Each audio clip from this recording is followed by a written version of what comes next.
Okay, we can start the last talk of this conference. Matthias Schötz from IMPAN, who is going to talk about sum of squares in Zstar algebras and beyond. Yes, thanks. Thanks to all organizers for giving me the opportunity to give a talk here. Unfortunately, I just realized that the title here on the slides is wrong. I think the announced title, which is the correct one, would be Sums of Squares in Leavitt's Powerstar algebras and beyond. And I think that makes somewhat more sense. We'll see. Oh. Click with the mouse on the PDF and then it should, yeah. So now? Yes. Okay. So let me give a short overview.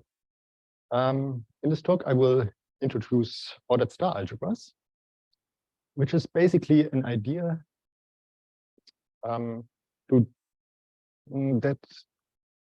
endow a star algebra with a structure that, well, allows us to do analysis, prove interesting theorems. And the structure should be, well, not as restrictive as a Cstar norm. And it turns out interesting partial order on the Hermitian elements does the job. And then I will present to you, well, the grand unified problem, at least for this talk here. Physicists have a search for a grand unified theorem. I think this grand unified problem is not so important, but I quite like it. In order to solve this, we will look at a uniform norm on ordered star algebras and a theorem known as the Archimedean Positivstellensatz. And then hopefully see some interesting examples, including Leavitt Powerstar algebras and also a generalized Graf-and-Naimark theorem that I hope demonstrates how this notion of ordered star algebras, well, how powerful it is. Okay, I think the definition of a star algebra should be pretty clear. I should only mention this talk will only cover unital star algebras over the complex numbers, of course. Generalizing this to non-unital star algebras might be possible. I never thought much about it. The unital case, interestingly. And for unital or for star algebra in the following, a star algebra A, I will write A index H for the real linear subspace of Hermitian elements. Okay, the central definition for this talk will be the notion of a quadratic module. A quadratic module on a star algebra is a subset Q of the Hermitian elements that fulfills these three axioms. To me, it's closed under addition. It is closed under the conjugation with, well, A star to the left, A to the right, and the unit would always be in a quadratic module. What is the point of this? The idea is the elements of a quadratic module, you could think of them as the positive elements of an ordered star algebra. And then we can define the support star ideal of such a quadratic module, which is, well, basically you take the intersection with Q with minus Q, then you can show this is a real vector space, a real subspace of A, but of course it's a real subspace of the Hermitian elements. So Q intersected with minus Q, that can't be a star ideal, but the complexification of it, that's a star ideal. That's maybe not immediately obvious. The reason is a simple polarization identity. And we will call this star ideal the support star ideal Q. And then an ordered star algebra, it's a star algebra A with a partial order on the Hermitian elements that fulfills these three axioms that are quite, well, similar to the axioms of a quadratic module. So basically, if I have two Hermitian elements, B and C, such that B is smaller than C, then I can add another Hermitian element D on both sides of the inequality. I can conjugate both sides of the inequality with an arbitrary element A, and I want that the unit of the algebra is greater or equal to 0.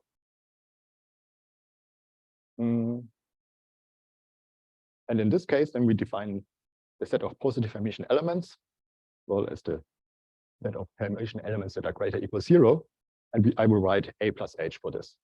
And it turns out this is a quadratic module. This is a quadratic module. And the support of this quadratic module, that's just the 0 idea. And conversely, given any star algebra and any quadratic module on it, then we can construct a quotient star algebra A over the support ideal of Q. And this quotient star algebra can be endowed with this partial order here. So basically, the equivalence class of B is greater than the equivalence class of A if B minus A is in the quadratic module. Okay, maybe you wonder, why the heck is this object Q called a quadratic module? The reason is this notion comes from real algebraic geometry, from the commutative case. And in the commutative case, this is the second axiom here, that one. Oh, what's not the pointer? The second one simplifies that, just says you can multiply the elements of a quadratic module with a square. So it's a quadratic module. The pointer is last one after the eraser on the bottom. Sure. Below. Okay. Sorry, I have a question about quadratic module notion. If you divide by this support star idea of this quadratic module, do you have a quadratic module on the quotient automatically? Yes. Basically, you project down this original module on the quotient, you get again a quadratic module. That's basically what's behind this definition of the order on that. So you can always assume for the price of passing to the quotient of this algebra that Q intersected with minus Q is 0. Yeah. Okay. And this gives you a positive cone and an order on the quotient algebra. Okay. So this is idea, I think, behind this. Okay. This idea, I mean, basically that works for ordered vector spaces. The idea to introduce this like this is that later on for this quotient construction will just be helpful to construct examples. Okay, first example, of course, Zstar algebras. Everyone knows Zstar algebras come equipped with a natural partial order on the Hermitian elements. But it turns out this order is also a unique one that fulfills the axioms of an ordered star algebra. And because it's still early, because the proof is very short, I will present it to you. Now, of course, the most difficult part is the Cstar theoretic part, which is basically this identity here in the proposition. That this identity holds, that's a standard Cstar algebra technique, but that's not so trivial, right? But once we have this, basically we are done. So here is just as a reminder, the axioms of a quadratic, what it means to be a quadratic module. So if this identity star that defines a quadratic module called A plus H, the standard, the set of usually positive elements of a Cstar algebra, and its support is 0, that's standard Cstar algebra technique. So conversely, if we have any quadratic module on our Cstar algebra with support 0, that means this quadratic module could be the set of positive elements of a maybe different partial order on the Cstar algebra. Then we have to show that this Q is, well, the standard quadratic module of positive elements. So the one direction of the inclusion is clear. We can take square roots. The other is more interesting. So given any element of Q, then because we're in a Cstar algebra, we can decompose it as a difference of its positive and negative part, with the positive and negative part being positive in the, well, usual C-star algebraic sense. And the product is 0. So that's basically the continuous calculus for C-star algebras that we apply here. Now it turns out, if you look at the element minus the negative part of A to the third power, that's just exactly the same as A minus times A minus, because the positive part of A that will just cancel. So this is an element in a quadratic module because A was in Q, and we can conjugate with A minus. But on the other hand, A minus was positive, so the third power of A minus also was positive, so A minus to the third power is in, well, in Q intersected with minus Q, but that was the support star ideal, that's 0. A minus to the third power is 0. And therefore, standard C-star algebra argument, A minus is 0, so A was just its positive part, which is positive. Okay, so C-star algebras are certainly examples of ordered star algebras. And as a small corollary, I would note, if we have any star algebra A and a C-star norm on it, then that gives us a natural partial order that turns A into an ordered star algebra simply by passing to the completion and taking the ordering from the completion. Sorry, and how do you see uniqueness in your proof? Well, I mean, I assume I have any quadratic module. And then you say that it must be given by this Then positivity. it must be the standard one. Now, of course, for the pre-C-star algebra, so star algebras with only a C-star norm without a completion, there you can construct a lot of different quadratic modules. Well, some of them coming from C-star norms, some of them maybe not.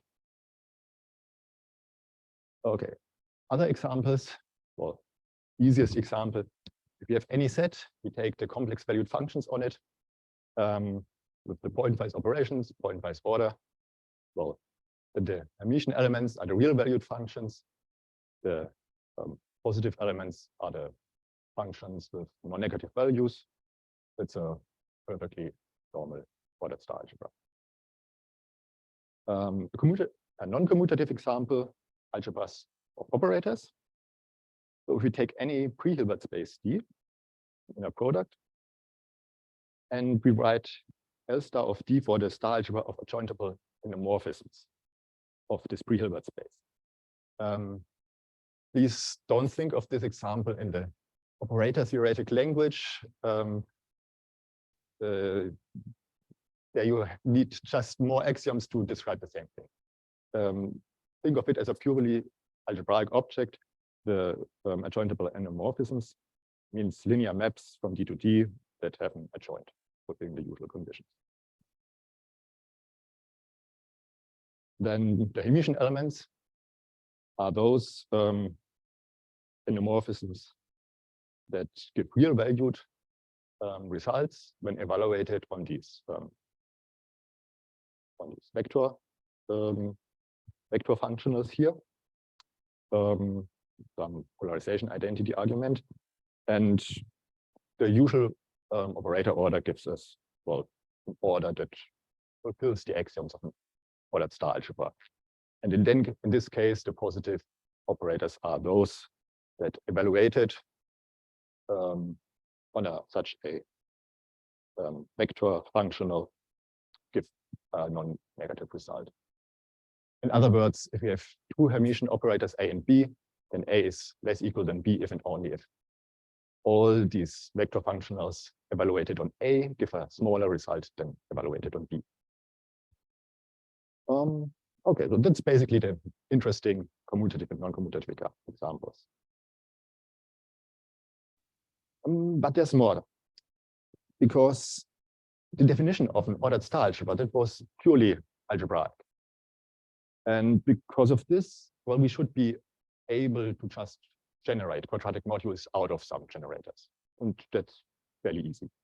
So the easiest example is the quadratic modules of sum of Hermitian squares that we have on any star algebra. And that's just the set that you get by, well, applying all the axioms of a quadratic module. So you see this is the smallest quadratic module on any given star algebra. More interestingly, we take a star algebra and we take some set of generators G that should all be Hermitian. Then we can generate a quadratic module, which will be noted by this. So G in brackets. That's basically, we take all the sums of elements of the form A star GA, with A arbitrary in the star algebra and G from this set of generators, or G might also be the unit. And note, if we have in this set of generators elements G plus and G minus, that means that G will be in the support star ideal. So in a certain sense, these quadratic modules play in real algebraic geometry the role that an ideal would play in ordinary algebraic geometry. And it turns out that thinking about all kinds of problems in the real setting more or less requires you, at least as an intermediate step, to consider orderings and not ideals, not only ideals. Matthias, just a dummy question. Why do you use this double plus notation? Is there ever meaning to single plus? Well, the single plus was, if we have an ordered star algebra, the given quadratic module of positive elements. And so these are the plus, these are the elements that we for sure know that will always be positive in any ordered star algebra. Okay, thank you. So it's even more positive. Yeah, thank you.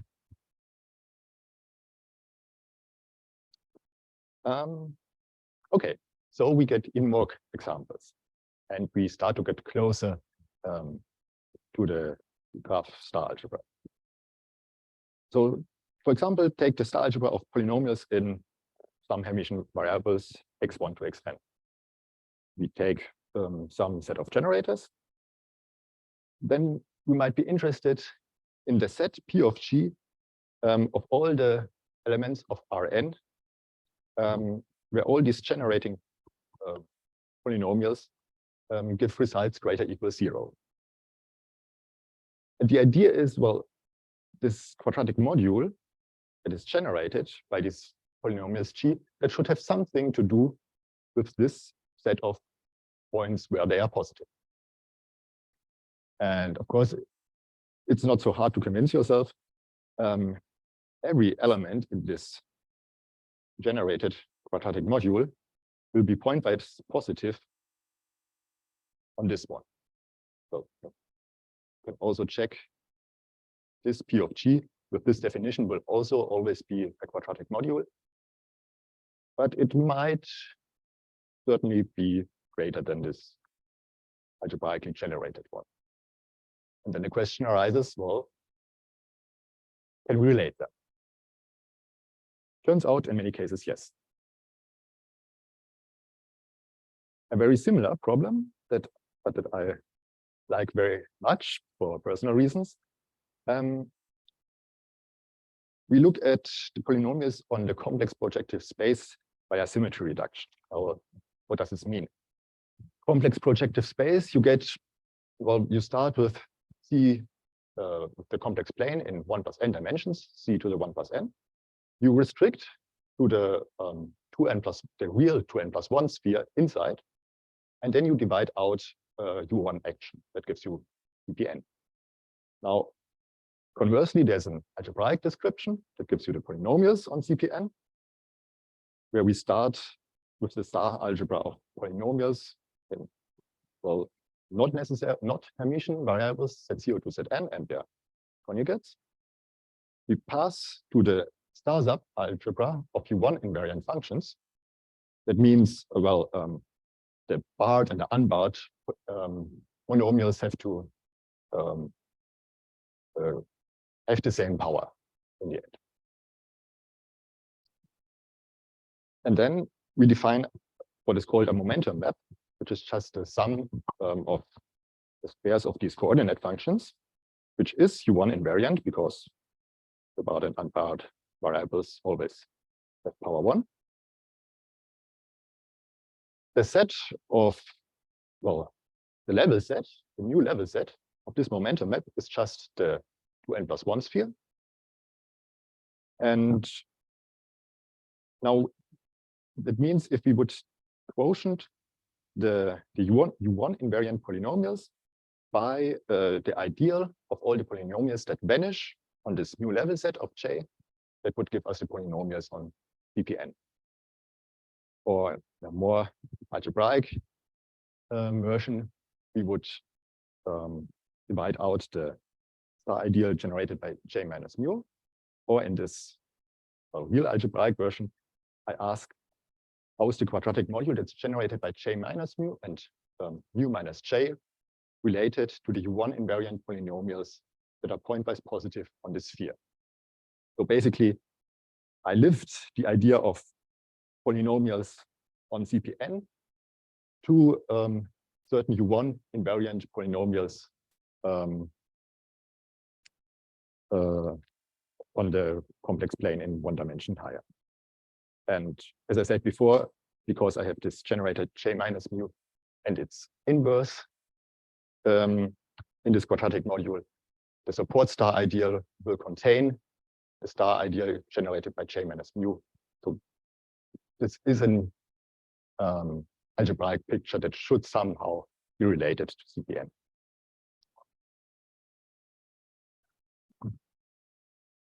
J is an elements, right? It's a why it's called a map. I'm how would you say? I'm omitting a lot of details here.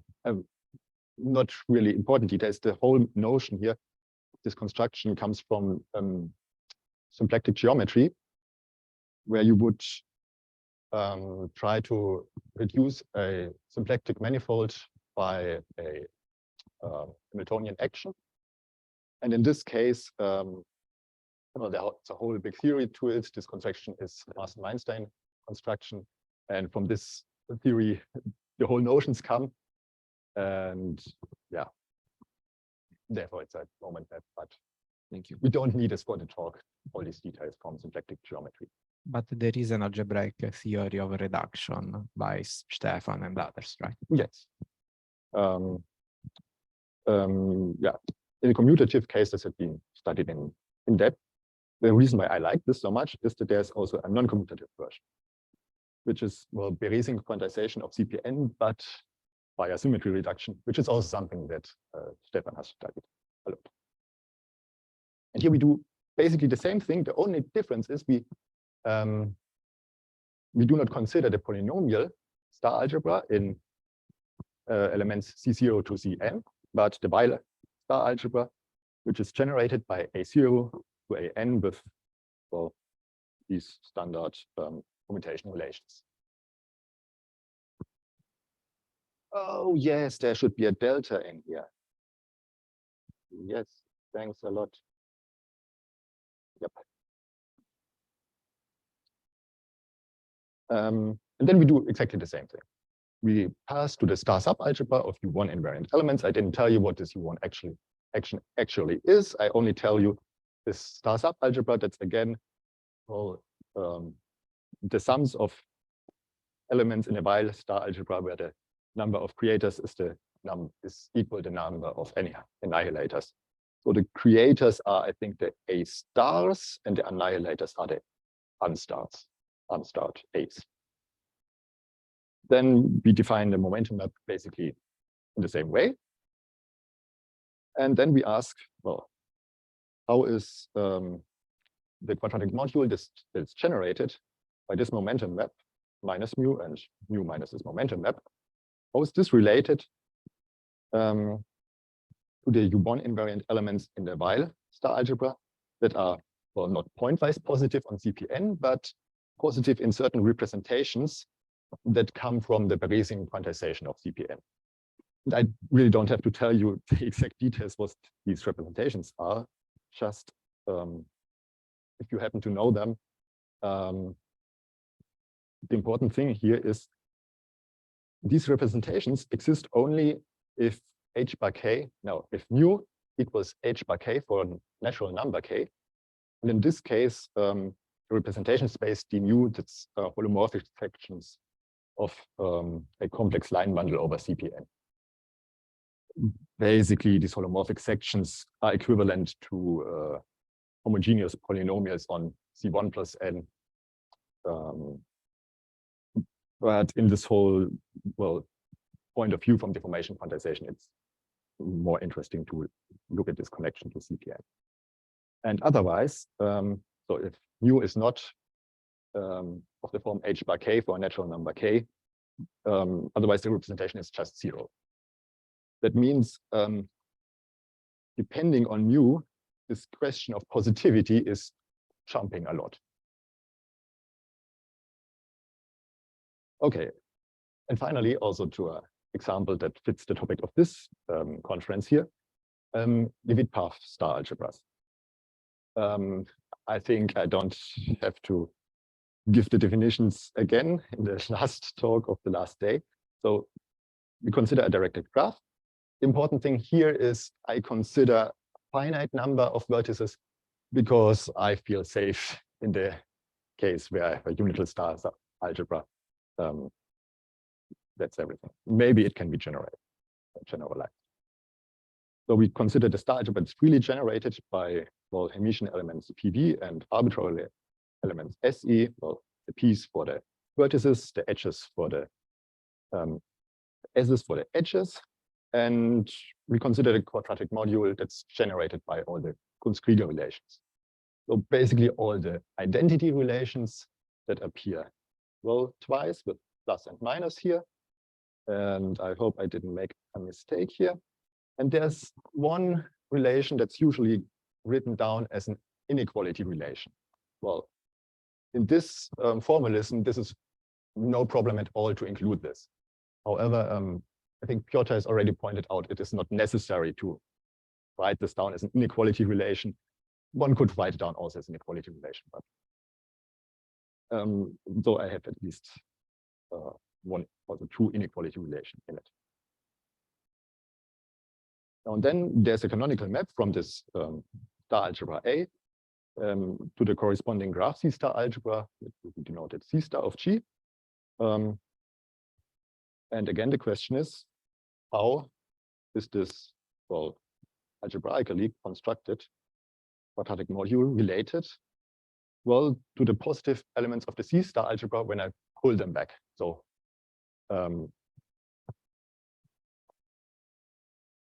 basically, again, you see every element that is in this quadratic module will, by definition of the graph C-star algebra, be positive when I map it to the graph C-star algebra.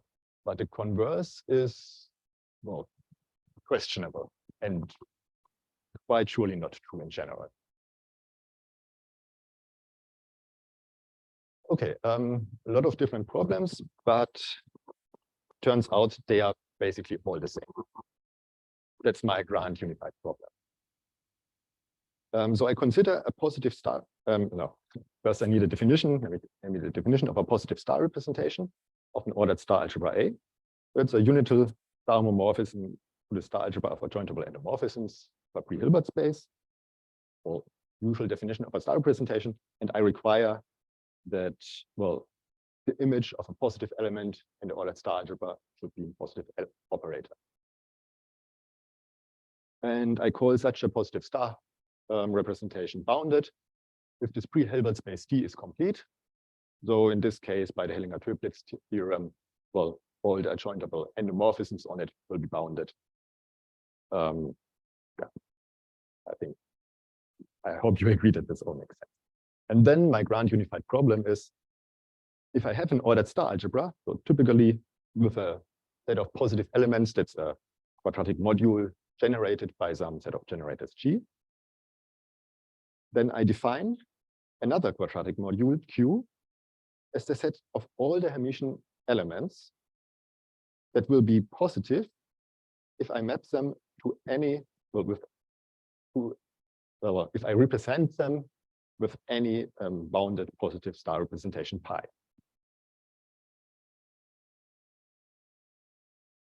Then it's again easy to check this Q is a quadratic module of A. And we ask, well, how are the original algebraically defined positive elements of our ordered star algebra A related to this, well, new quadratic module Q? Now, certainly by the definition of Q, the positive elements of A will be inside Q, but the converse is interesting. Okay, how does this problem generalize all the ones before? Well, in the commutative case, what happens? If we have a bounded star representation, that means we basically map to a commutative C-star algebra. Commutative C-star algebra, it's just continuous functions on some compact space. So basically positivity in these bounded star representations, it will just be positivity evaluated, well, on all the unital star homomorphisms to C. And that was basically the definition of the of my first problem here. So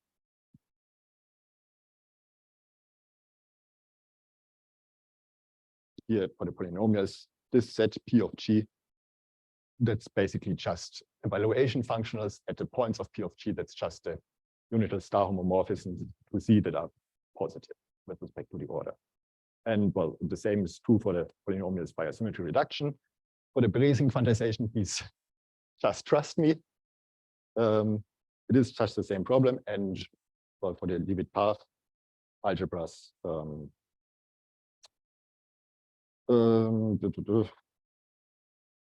it's basically the definition of the graph C-star algebra as being the universal one that fulfills these relations.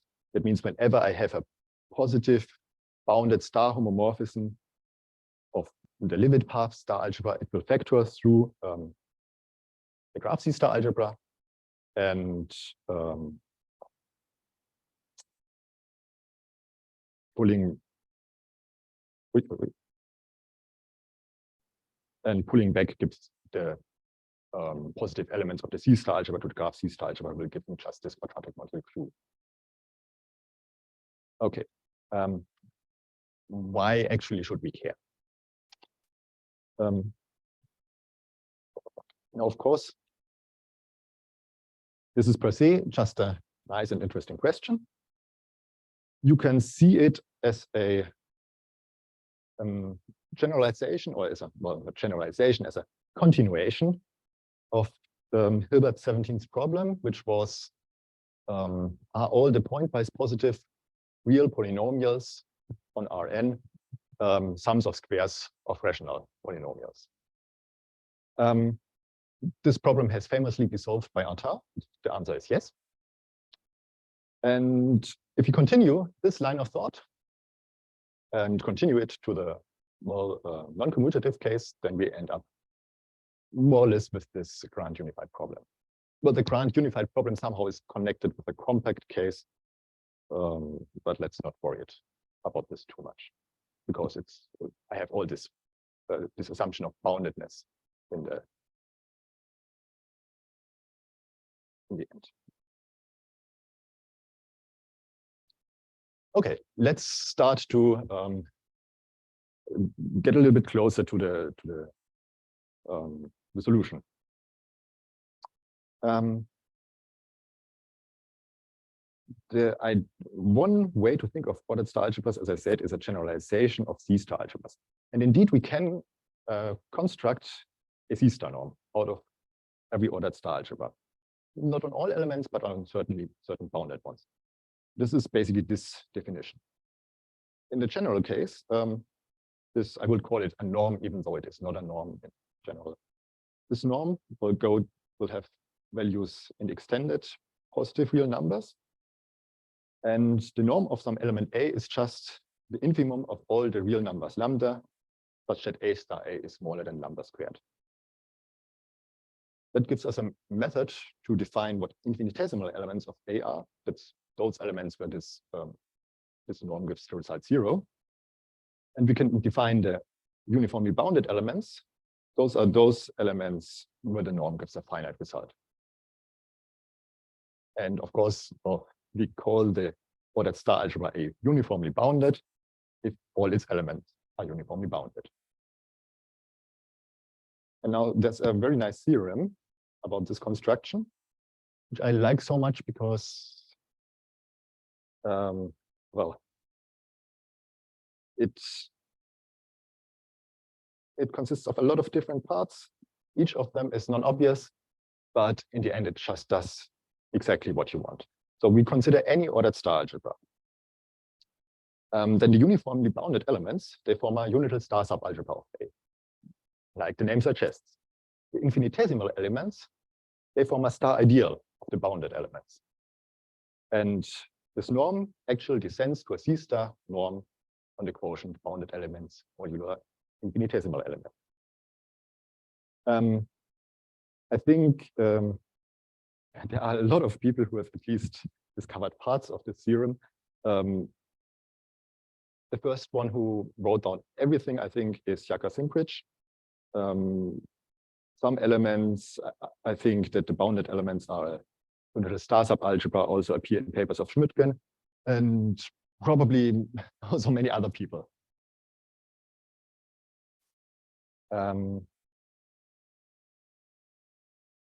So what does it tell us? It tells us that with an order structure on a star algebra, we can describe the same information as with a C-star norm.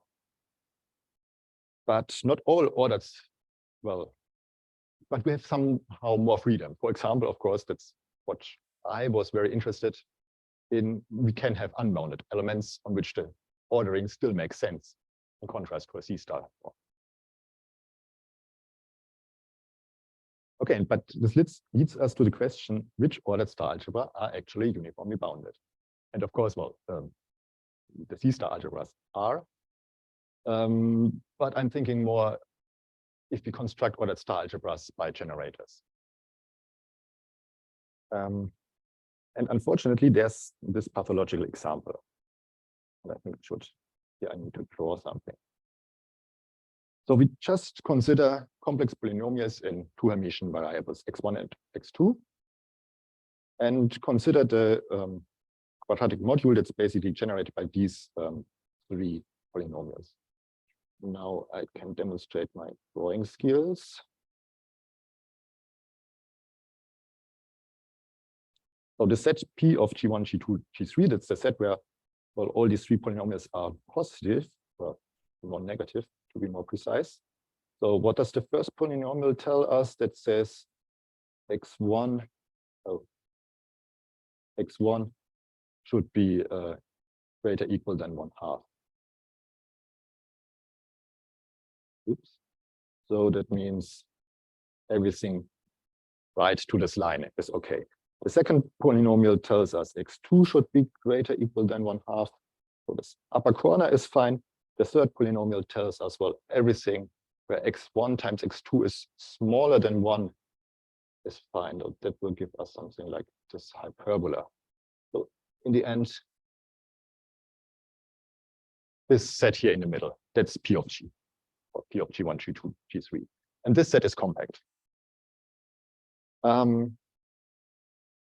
Because it is compact, you might assume, well, on a compact set, all the polynomials will be pointwise bounded, right? So this sounds quite uniformly bounded. Certainly, the polynomials with the pointwise order on this set will be uniformly bounded. However,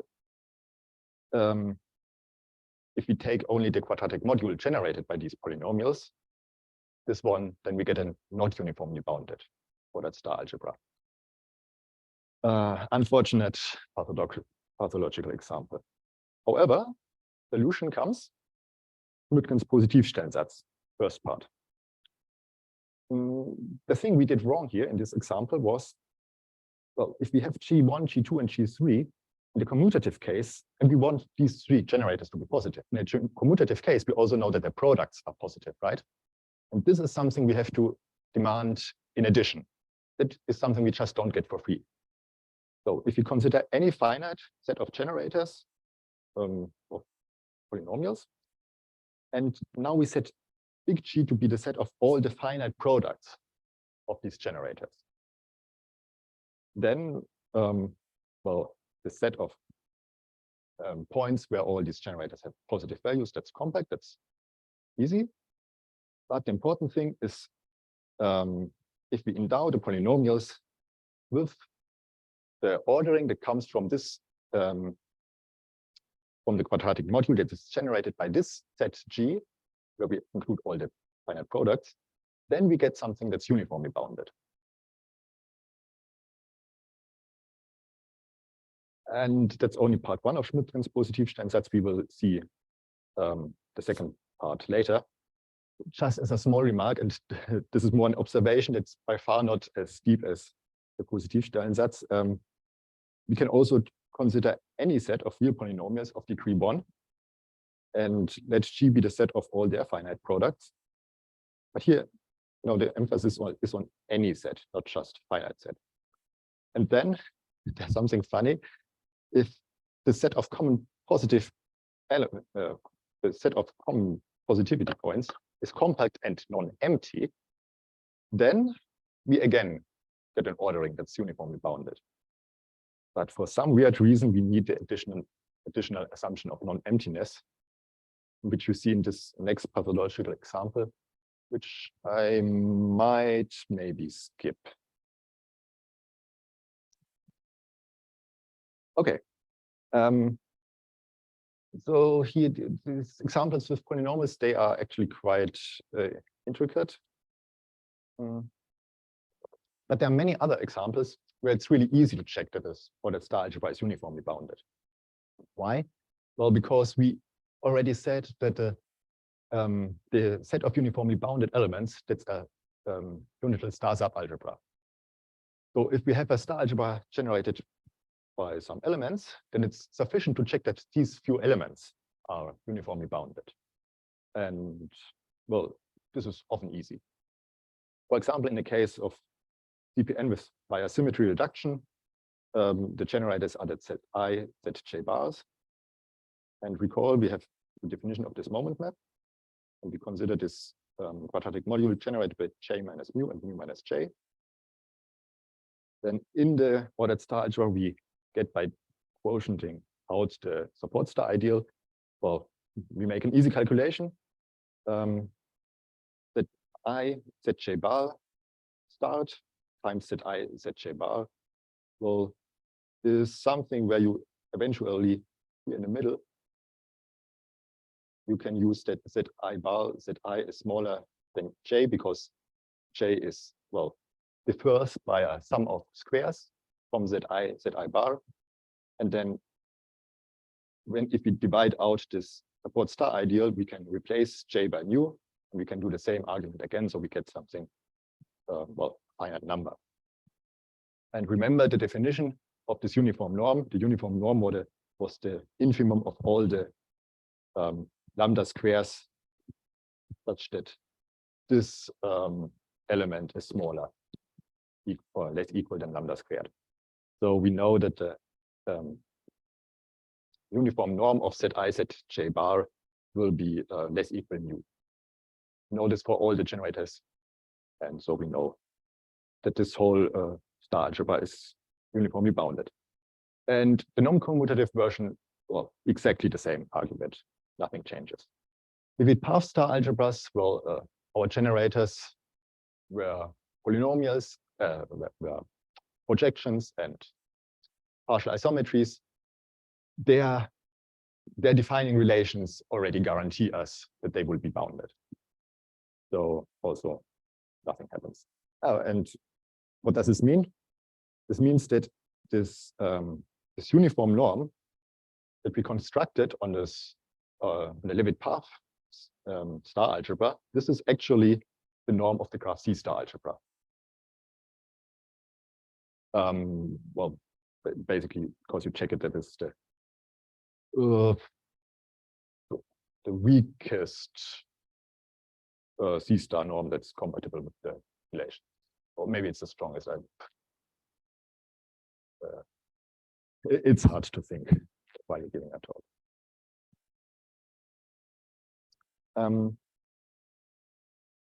Okay.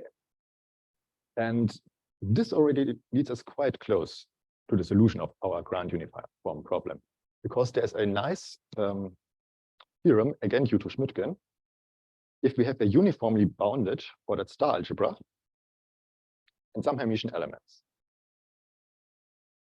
if this Hermitian element A has the property that in every bounded positive star representation, it is strictly positive, meaning if I represent it and I evaluate it in a product with the same, well, vector phi to the left and to the right, and this vector phi obviously should be non-zero. If I then get always a strictly positive number, then I can already conclude that my original Hermitian element A was positive in the sense of the ordered star algebra that I started with. So in a certain sense, this theorem tells us that strict positivity in all bounded star representations gives us at least positive positivity in the original ordered star algebra. So and now we can apply this theorem well to all our examples. Maybe how do you prove this? It's actually not so hard. It's some Hahn-Banach construction. So main thing is if I have some element that is not positive in the ordered star algebra sense, then I need to construct a bounded positive star representation where this element, well, is at least at some non-zero vector 0. So at least where this, this number here is 0. And I do this, well, in order to construct star representations, I need a positive functional. I construct this positive functional via Hahn-Banach and apply the GNS construction, basically. Okay, so now let's collect some corollaries. First corollary is the full Schmidtgen's Positivstellensatz. If I have any finite set of polynomials, and if their set of this P of GZ, where they all are positive, this set is compact, and if I define big G as the product of as all the finite products of these generators G1 to GK, then every polynomial that is strictly positive on this set PG will be in the quadratic module generated by these generators.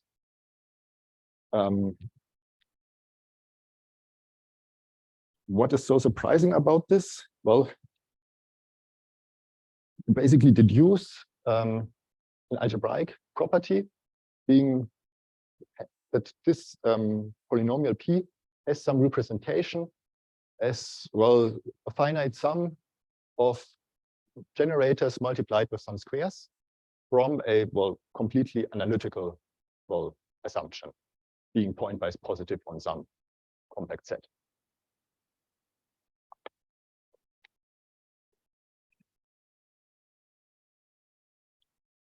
Okay, but what we wanted to do is to see a non-commutative version of this.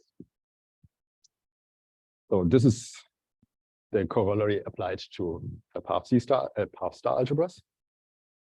If I take a directed graph G with finitely many vertices, I write L star G for the Leavitt Powerstar algebra with the natural quadratic module that we constructed earlier. I write iota for the embedding of the Leavitt Powerstar algebra in the graph Zstar algebra, and consider some Hermitian element in the Leavitt Powerstar algebra. Sorry, how do you know it's an embedding? It is an embedding, but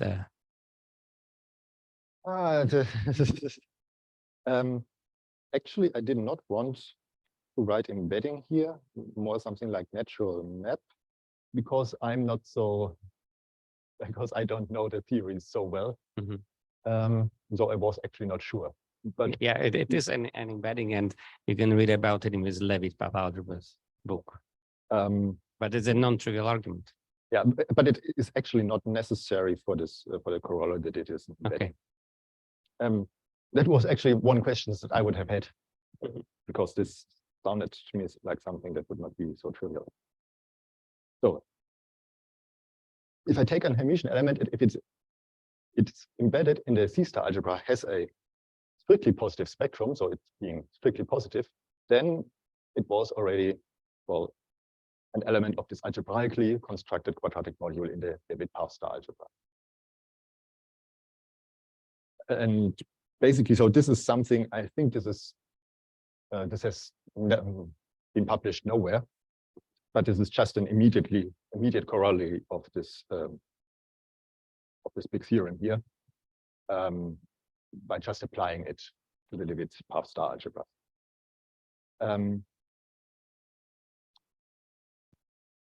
I hope you find this interesting. So, however, well, it's not the complete answer, right? Because this gives only an answer for strictly positive elements. What about elements that are, well, positive without the strict? So our current unified problem is almost solved, but well, look at this example. The idea of this example is to demonstrate that exactly, basically what you said, Piotr. If I have a uniformly bounded ordered star algebra, then actually the C-star, this uniform norm, the C-star norm that I can construct on it, well, it is not necessarily a norm. By the theorem that we had, it is only a semi-norm. So there might be infinitesimal elements, and this example shows this can actually happen. So I just have to take 2x2 matrices, but well, not with the usual star involution, but just with the pointwise complex conjugation as star involution. So this way, this is just this algebra A is just a commutative star algebra, but it has, well, it has an element that squares to 0. I can endow this commutative star algebra with this quadratic module of sums of squares, the smallest one that exists on it. You can calculate. In this sense, the positive elements are those where either A is strictly positive and it's completely irrelevant what B is, or A and B are 0. And this way, we get a uniformly bounded ordered star algebra. But we have a Hermitian element that squares to 0, namely, well, we take the element where A is 0 and B is non-zero. And that means, well, this element M is non-zero itself, but it has uniform norm 0. So it is an infinitesimal element. But note, in a certain sense, this element is how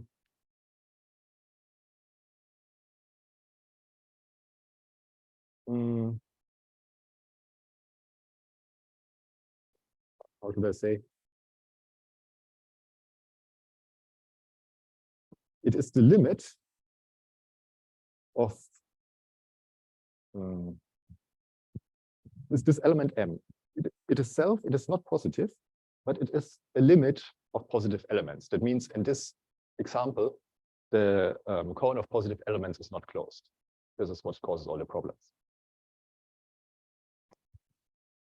Sorry, are you talking about the topology of this seminar?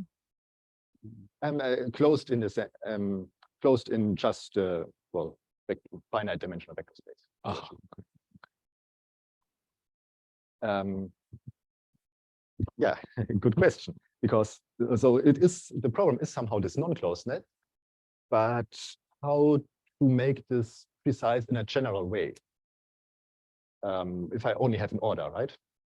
So what I actually need is not some topological notion of closeness, but a order theoretic one. This is called a lot of different names.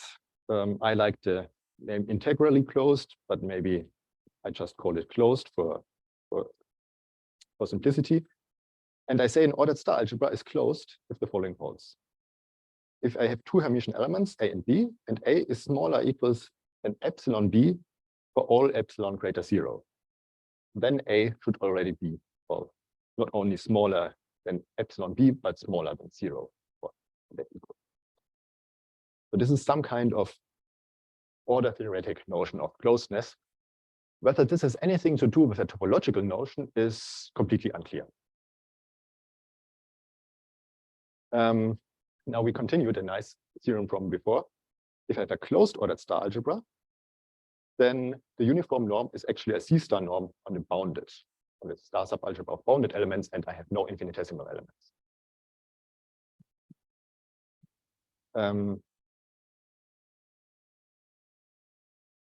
And as a corollary, we get that basically the pre-C-star algebras, so the star algebras endowed with a C-star norm, they are as a category equivalent to the uniformly bounded closed ordered star algebras. Again, this is mainly the idea that the order structure on a star algebra is something that's more powerful than the C-star norm, because certain examples are exactly equivalent to pre-C-star algebras in a sense of category theory, but I can have more examples. And I can now also go back to my Archimedean Positivstellensatz, well, and say, if I start with a closed and uniformly bounded ordered star algebra and a Hermitian element, then this element is positive in the ordered star algebra sense, if and only if it is positive in all the bounded positive star representations. But of course, you might say, well, why introduce this notion of closed ordered star algebras? This corollary, this is just I've just turned a problem into a definition, right? I've just defined away all the examples I don't like. The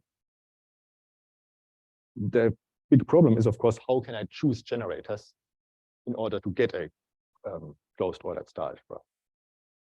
But I want to show you, well, in the last minutes I have, well, we have to come back to the Leavitt star algebra, so I will maybe just mention it. With this notion of closed ordered star algebras, one can prove a generalization of the Gelfand-Naimark theorem to an unbounded setting, namely to a sigma bounded setting, for which I think I don't have the time to explain it, which especially, so I also don't have time for the proof, but the sigma bounded setting contains all the finitely or countably generated closed ordered star algebras. And especially it contains all, for any closed ordered star algebra, it contains all the finitely or countably generated star subalgebras. So this gives really a structure theorem for all the closed ordered star algebras, independently of whether they are bounded or not. But in order to close this, let's go back to the sorry, what do you mean by a commutative version? commutative. Yeah.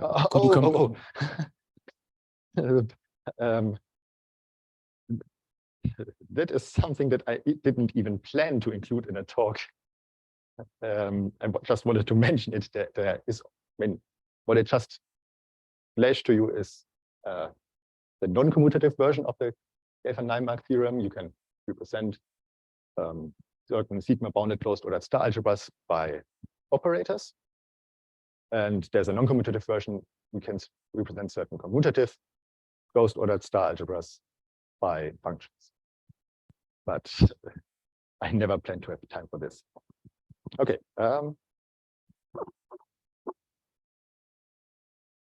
Let's forget all the other examples of closed ordered star algebras that one can find.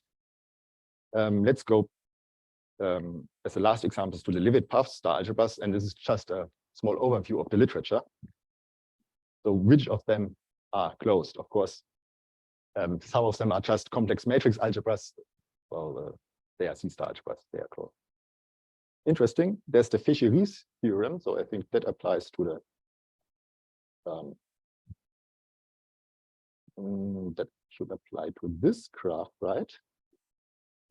One loop and one edge. That's the polynomials on the circle. The Fisher-Ries theorem is a classical theorem, and it tells us that pointwise positive complex polynomials on a circle, they are all sums of squares. So in this case, we have not only this corollary of the Archimedean Positivstellensatz that says us an element of the Leavitt Powerstar algebra is a sum of square if it is strictly positive in its Cstar completion. So here it is we get even a sum of square representation for those elements that are positive in the Cstar completion. There's also a matrix valued version of this, and this is more recent. More recent, I think it's still from the 50s, 60s by Rosenblum, which has the pointwise positive matrix valued polynomials on a circle are sums of squares. And I think this is something, a graph like this here. So actually, I have to admit,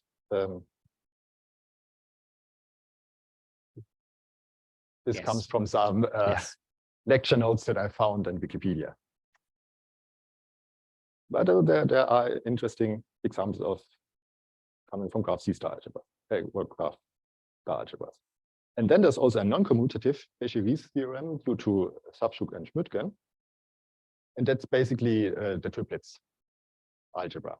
So if I have the star algebra that's generated by one isometry, S, and I only need to consider its natural star representation as a shift operator on the L2 space over N0. If in this representation, any polynomial in this one isometry is positive semi-definite, then it is already such, not only a sum of square, but one such square, like in the classical Fisher-Ries theorem. However, well, these are some examples that are well understood.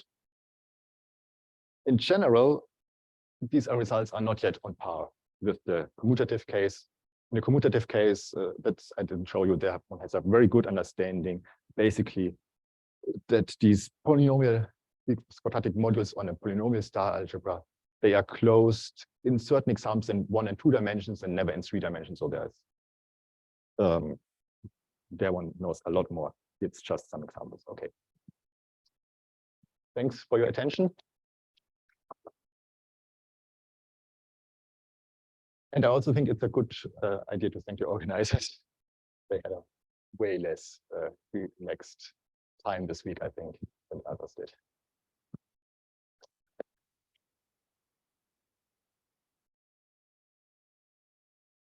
Questions?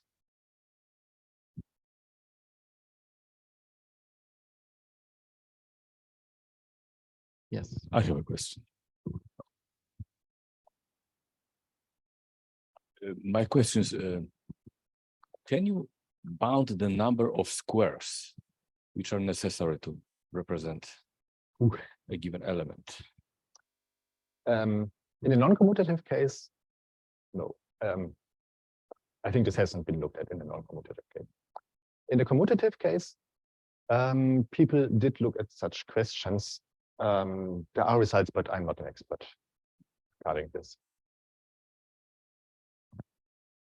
Yes. So in Fisher-Ries theorem that you mentioned, you are taking just polynomial or you're taking trigonometric polynomials? For the Fisher-Ries theorem, that's trigonometric polynomials. Right.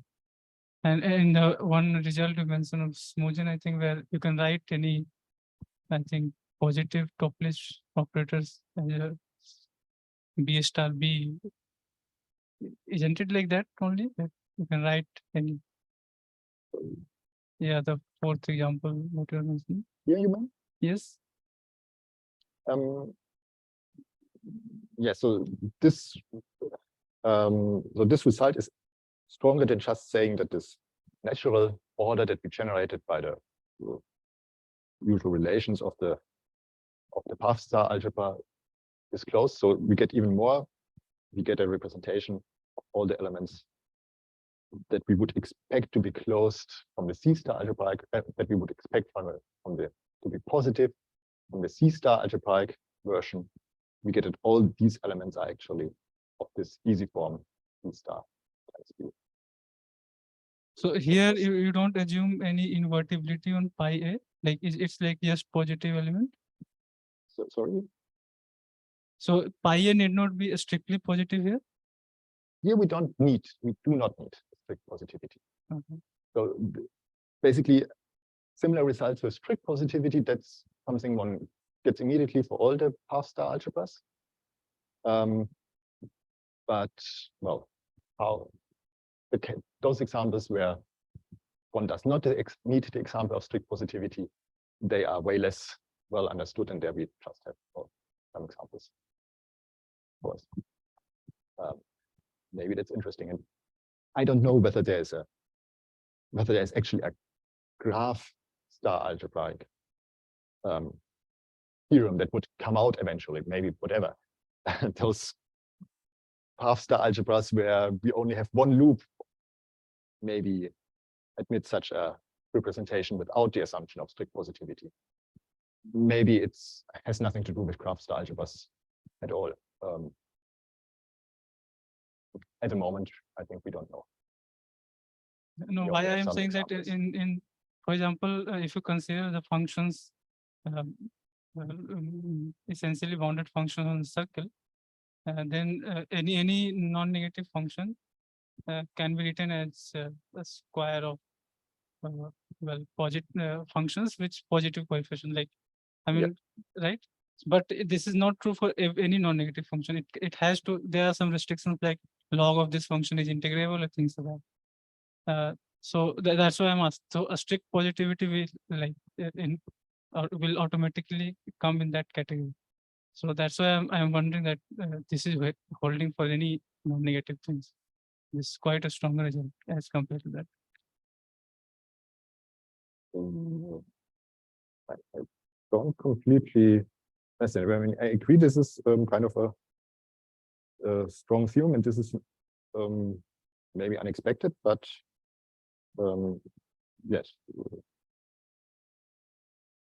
In this special case, you don't need the assumption of strict positivity. Mm-hmm. I mean, this is maybe the Ficheries theorem is quite close to saying that if you have a polynomial in one variable that is pointwise positive on whole R, then this is a square. Well, in the real case, it's a sum of two squares. In the complex case, it's just of the form Q star times Q.